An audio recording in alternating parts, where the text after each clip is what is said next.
உங்களுக்கு என்னையா ஆச்சு? நீங்க செஞ்ச பாவத்துக்கு கொஞ்சம் மன்னிப்பு தான் தேடுங்களேன். குர்ஆன் சொல்லுகிறது. எல்லாரும் செய்யற பாவமும் கண்ணுக்கு தெரியும். ஆனா இவர் ஏதோ அவுலியா மாதிரியே பேசிட்டு இருப்பார்.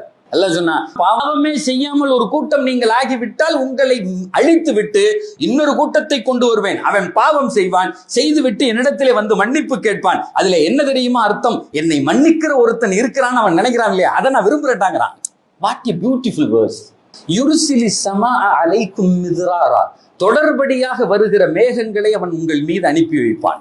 மழைன்னு சொல்லல சார், மழை வந்த பின்னாடி சில நேரத்துல வேக்கும். ஆனா அந்த மழைக்கு முன்னால் உள்ள சூழல் இருக்குல்ல, ரொம்ப ரம்மியமா இருக்கும். குளிரும், லேசா குளிரும், மண் வாசனை அடிக்கும். அப்படியே நீங்க இப்ப மே மாசத்துல உட்காந்து இஸ்திக்ஃபார் செய்யறோம், எனக்கு மழை வருமா?